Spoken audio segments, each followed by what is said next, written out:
కదా, నీకే ఎందుకు ఇలాగ అయింది, నువ్వే ఎందుకు ఇలాగా. ఇప్పుడు నువ్వు విశ్వాసం నువ్వు బాగా పట్టుకొని నిలబడాలి.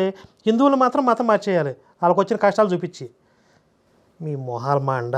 ఒరే జోష్గా, సాక్ష్యాలు పెట్టడం కాదురా అసలు ఇది. ఇందులో ఏదన్నా ఒక్కదానికన్నా ఒక్క పాయింట్ కన్నా బేస్ ఉందంటారా జోష్గా? అసలు ఆయనకు కూడా కామన్ సెన్స్ లేదేమో, ఇలాంటివి చెప్తుంటే వింటున్నాడంటే ఆయన అంటే ఈ దొంగ సాక్ష్యాలు పెడితే ₹4 వస్తున్నాయి అంతే అడిగి యూట్యూబ్లో. అంతే తప్ప ఒరిజినల్గా ఆయన ఇదేమి జెన్యూన్గా పెట్టేవి కావు. ఇప్పుడు వీటికి కనెక్ట్ అయ్యే గొర్రెలు కూడా ఇప్పుడు ఐక్యూ లెవెల్స్ తక్కువ ఉన్న గొర్రెలు ఉంటారు కదా. ఇప్పుడు ఇందులో ఇన్ని బూతులు ఉన్నాయి అనే విషయం కూడా అర్థం కాకుండా hallelujah praise the lord, hallelujah praise the lord అని కామెంట్లు పెట్టేవాళ్ళు అనేవాళ్ళు ఉంటారు కదా. తర్వాత దేవుడు అన్నాడు, నువ్వు పాల్వంచ వెళ్తావా, కొత్తగూడెం పాల్వంచ మధ్యలో పరిచర్య చేస్తావంటే టికెట్లు చేస్తాను పాల్వంచ వెళ్ళిపో అన్నాడు. కాదండి, ఇప్పుడు ఒక ఎంప్లాయీ ఎక్కడన్నా కంపెనీలో జాబ్ చేస్తుంటే నువ్వు అక్కడికి వెళ్తావా, నువ్వు ఇక్కడికి వెళ్తావు, నీకు ట్రాన్స్ఫర్ చేస్తాను, నువ్వు అది చేస్తావు. బాస్ కూడా అట్లా అడగాడు, ఎల్లు ఆర్డర్ వేస్తాడు. పాల్వంచి వచ్చిన తర్వాత దేవుడు ఇక్కడ ఎన్నో అద్భుతాలు చేశాడు. మాకు మందిరం లేదు, ఇక్కడ స్థలం లేదు. నేను ఏ ఏ ఏ ఆస్తులు నేను మనుషుల దగ్గర ఎవరి దగ్గర తీసుకోలేదండి. కానీ నా ఆస్తి దేవుడే. నేను నా దేవుడినే ముందు పెట్టుకొని ఎప్పుడు విశ్వాసంతో నడిచి. వీళ్ళు చేసే అద్భుతాలు ఏంటంటే ఒక 10 ఏళ్ళు 15 ఏళ్ళు బాగా ఆన్లైన్ మతం మార్చి ఒక 20 మందిని 30 మందిని మతం మార్చి ఒక స్థలం సంపాదించడం, చర్చి కట్టుకుంటారు, ఒక ఇల్లు కట్టుకుంటారు. అది మా దేవుడు అసలు ఎంత అద్భుతం చేశాడంటే మా జీవితాల్లో అని చెప్తారు. ఇది నడిచాను. మాకు ఒక స్థలం ఒక మందిరానికి స్థలం మా నాన్నగారు ఇచ్చారు. అది వాళ్ళ నాన్న ఇచ్చిందేనా? అసలు వీళ్ళ నాన్న ఇప్పుడు దాకా వీళ్ళ నాన్న పేరు చెప్పింది, చెప్పలేదు. వీళ్ళ అమ్మ నాన్న గురించి ఇంతవరకు చెప్పలేదు. వాళ్ళ నాన్న ఇస్తే దేవుడు ఇచ్చాడని చెప్తోంది. దేవుడు నేను కట్టకముందే దేవుడు నాకు చూపించడం మొదలుపెట్టాడు. ఒక మందిరాన్ని కట్టిస్తావు, కింద ఇల్లు పైన చర్చి. అసలు మేము ఎక్కడ కట్టిస్తాం, మందిరాన్ని కట్టించి అని డబ్బులు మా దగ్గర లేవు, ఎలా అని నేను ప్రార్థిస్తున్నా. ఆ టైంలోనే దేవుడు నాకు 2015లో నాకు ఒక దర్శనాన్ని 2005 నుంచి వీళ్ళు కష్టాలు పడతా 10 ఏళ్ళు లాక్కొచ్చారు. 10 ఏళ్ళు వేసి వాళ్ళ చుట్టూ తిరుగుతాడు కానీ ఏం పీకిందే లేదు. ఇంకా అప్పటికి వాళ్ళ నాన్న చూడలేక ఒక స్థలాన్ని ఇచ్చాడు. వాళ్ళ నాన్న స్థలం ఇచ్చాడు. ఏం దర్శనాన్ని చూపించాడంటే, తమిళనాడులో ఒక నాయకురాలు చనిపోతుంది, హార్ట్ స్ట్రోక్ వచ్చి హాస్పిటల్లో ఆమె అడ్మిట్ అయి జయలలిత ఎందుకు జయలలితని ఎందుకు వేసుకొచ్చింది? ఆమెకు దర్శనం కనపడిందని చెప్పడమే ఏం ఉండదు అక్కడ. ఒక రాజకీయ నాయకుడు రాజీనామా చేస్తాడు, చాలా అల్లర్లు జరుగుతాయని దేవుడు చూపించాడు, డబ్బులు మారుతాయని చూపించాడు మా దగ్గర. ఓహో ఇవన్నీ మొత్తం ముందే చెప్పేశారు నీకని. దేవుడు అంటున్నాడు, ప్రపంచంలో క్రీస్తుని వెంబడించే ముగ్గురులో నువ్వు ఒక్కదాను అంటే. ఎవరు ముగ్గురు? అసలు మొత్తం ప్రపంచంలో ముగ్గురిని ఫిల్టర్ చేసింది, అందుకని మిగిలిన వాళ్ళందరూ వేస్ట్ కాలేగా అని వేసి చెప్పాడంటే ఆవిడకి. ఆ ముగ్గురు ఎవరో చూద్దాం. నేను చాలా మందితో నాకు తెలియక అడిగాను అందరినీ, ప్రపంచంలో ఉన్న ముగ్గురు అంటే ఎవరు? వాళ్ళలో నేను ఒక్కదాన్ని అంటే కొంతమంది నన్ను హేళన చేశారండి. అలా ఉంటారా? ఎవరో నీకు తెలుసా? ఎందుకు అవన్నీ పిచ్చికాలలు అలాంటి ఎవరికి చెప్పకూడదంటే, నేను ఒకరోజు ఎందుకో నేను బాగా బాధగుండి నేను చదవాలి అనుకుని ఒక బుక్. ఇంకా బాధలు ఎందుకమ్మా నీకు?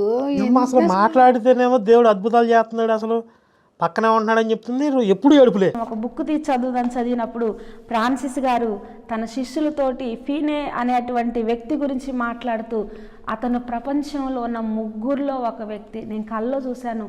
ఆ రోజు ఈ బుక్ ద్వారా దేవుడు నాతో మాట్లాడాడు.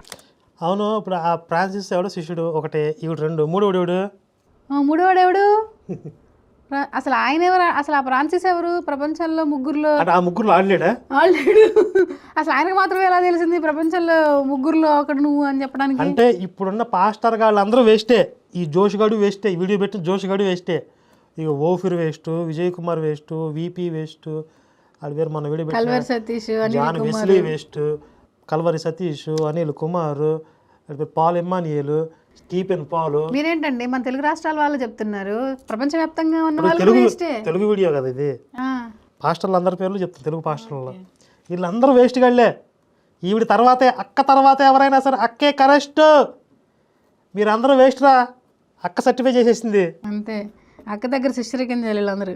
మందిరం కట్టడానికి స్టార్ట్ చేసినాడు, మా దగ్గర రూపాయి లేదు, మళ్ళీ రూపాయి లేదు. చేతుల్లో ప్రపంచంలో ఉన్న ముగ్గురులో అక్క రూపాయి లేదు, మళ్ళీ ఏమీ లేకుండే ఈ మందిరాన్ని స్టార్ట్ చేసాం. తెలియకుండానే కింద గృహం అంతా పూర్తయిపోయింది, చుట్టూ గోడలు అయిపోయాయి. గుడ్ ఫ్రైడే రోజు వాక్యం చెప్తున్నానండి ఒక చర్చిలో. చెప్తున్నప్పుడు దేవుడు నాతో మాట్లాడుతున్నాడు, కింద మందిరం కాదు పైన మందిరం కట్టబోతున్నాను. నేను నా భర్త చెప్పడానికి కూడా నాకు ధైర్యం సరిపోలేదు, ఎందుకంటే నా చేతిలో ఉన్న డబ్బులన్నీ అయిపోయాయి, నేను ఇప్పుడు కట్టలేనని ముందు డబ్బులు లేవంది, మళ్ళీ డబ్బులు ఎట్లా వచ్చినాయి అసలు?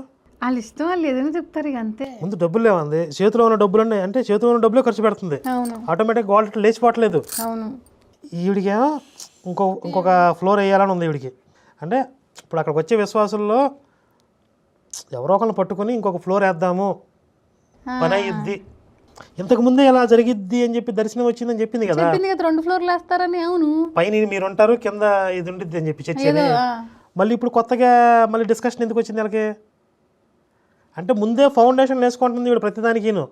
ఈ సాక్ష్యంలో ఫౌండేషన్ వేస్తుంది, అక్కడ జరగలేదు. అదే ఆ మందిరాన్ని ఎత్తుక్కుంటూ వచ్చి ఆ మందిరానికి కట్టడానికి డబ్బులు ఇచ్చే వాళ్ళని పంపిస్తే నమ్ముతావా అన్నాడు ప్రభు. అన్నప్పుడు నమ్ముతాను ప్రభు అన్నాను.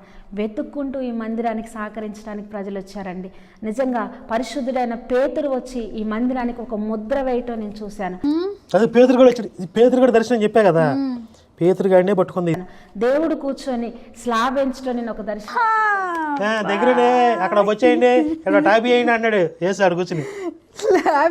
ఏంటండి ఇంకా నయ్యం టాపీ పెట్టినట్టు తిప్పలేదా? కట్టబడిన తర్వాత ఇక్కడ ఎన్ని అద్భుతాలు అంటే చాలామంది అన్నారు 50 చర్చెస్ ఉన్నాయి చుట్టూ, మీరు ఎందుకు చర్చ్ కడుతున్నారు ఇక్కడ? చూసారా కాంపిటీషను, 50 చర్చిలు ఉన్న కొత్త చర్చి దశంభాగాల కోసం కడుతున్నారు, ఇక్కడ ఎవరు వస్తారని కడుతున్నారు అని అన్నారు. అన్నప్పుడు నేను ప్రార్థన చేశాను, ప్రభా నువ్వే కట్టించావు ఈ మందిరం, విశ్వాసుల్ని కూడా నువ్వే పంపించు. ఇదే ఖమ్మం పాస్టర్ కూడా సేమ్ ఎట్లా చేసాడు. అసలు వీళ్ళు దేవుడి సేవ చేయడానికి మేము వచ్చామంటున్నారు, కానీ వీళ్ళ సేవ చేయడానికి వీళ్ళ సేవ చేయించుకోవడానికి దేవుడిని వాడుకుంటున్నారు. దేవుడు ఎవరు? అదేలే వాళ్ళ ఫీలింగ్, వాళ్ళు ఫీల్ అవుతున్న యేసు, ఆ యేసుతో. ఒక బాబునండి, చిన్న బాబు కారులో తీసుకొని వచ్చారు. సడన్గా కారు వచ్చి ఆగి ఆ బాబుని తెచ్చి నా చేతిలో వేశారు. నా చేతిలో వేస్తే ఏంటి అంటున్నా, అక్క బాబు చనిపోయాడు అక్క. గట్టిగా ఏడ్చాడండి వాళ్ళ మామయ్య. నేను చెప్తున్న ఈ సాక్ష్యాలని సజీవం. ఈరోజు వాళ్ళందరూ ఉన్నారు, ఆ తెచ్చిన బాబు ఉన్నాడు, వాళ్ళ కుటుంబ సభ్యులు ఉన్నారు, అందరూ ఉన్నారు. నేను ఏది కల్పించి అయితే చెప్పట్లేదు. బా అంటే చెప్తుంది అనమాట. ఇప్పుడు దాకా ఇన్ని అబద్ధాలు చెప్పింది, ఇది పెద్ద అబద్ధం కదా, ఇది అబద్ధం కాదు నమ్మండి అంటుంది. ఏంటి అంటే బాబు చనిపోయాడు అక్క అని గట్టిగా ఏడ్చారు. నా గుండెలు హత్తుకొని కన్నీరు కార్చాను. యేసయ్య 9 నెలలు నా బాబును మోస్తే నా బాబును నువ్వు తీసుకున్నావు, ఎందుకు తీసుకున్నావు అని కూడా నేను అడగలేదు ప్రభు నిన్ను, కానీ ఈ బాబును బ్రతికించు. ఆ తల్లి దుఃఖం నేను చూడలేనని నిజంగా ప్రార్థించానండి. ఏడుస్తూ ఉంటే నా కన్నీళ్ళు ఆ బాబు మీద పడతా ఉన్నాయి. ఒక్కసారిగా బాబు పైకి ఇలా ఊపిరి తీసి గట్టిగా కేకేశాడు. కలేజా స్టోరీ సినిమా వచ్చిందమ్మా. ఏనండి కథ. ఇప్పుడు ఈవిడ కొడుకు చచ్చిపోయాడు, ఆడు బతకలేదు పాపం బొడ్డాడు. ఎవరో కొడుకు చచ్చిపోతే ఈవిడ బతికిచ్చేసింది. ఇప్పుడు ఈవిడ కొడుకునే వేసి తీసుకెళ్ళాడని అనింది కదా, అలాగే వాళ్ళ కొడుకుని కూడా వేసే తీసుకెళ్ళాడని అనుకోవచ్చు కదా, ఆయన నిర్ణయమే కదా. ఆయన నిర్ణయాన్ని మార్చి వీళ్ళు తిరిగి రాస్తారా? ఎట్లా చేస్తారు వీళ్ళు? వీళ్ళ కథ కదా. ఇప్పుడు అసలు ఆ చచ్చిపోయిన తీసుకొని డైరెక్ట్ ఈవిడ చేతిలో పెట్టడం ఏంది? అక్కడ జరిగిద్దా? జరగదు. పోనీ నిజంగానే ఆవిడ చేతుల్లో ఒక బాబు బతికితే ఎంత సంచలనం అవ్వాలి, అంటే ఇప్పుడు తెలియాలి. అదే ఇప్పుడు చెప్తున్నా, ఈ పాస్టర్లు అందరికీ ఎవరికి సాధ్యం కాదు కదా చచ్చిపోయిన బతికించడం. అందరూ వేస్ట్ గాళ్ళు. వీళ్ళకి దేవుడు లేకపోతే వీళ్ళ యేసు అనుగ్రహం అనేది ఈ పాస్టర్ గాళ్ళకి ఎవరికీ లేదు. ఒక్క అక్కే కరెస్ట్ అని ఈ పాస్టర్లు ఒప్పుకోవాలి.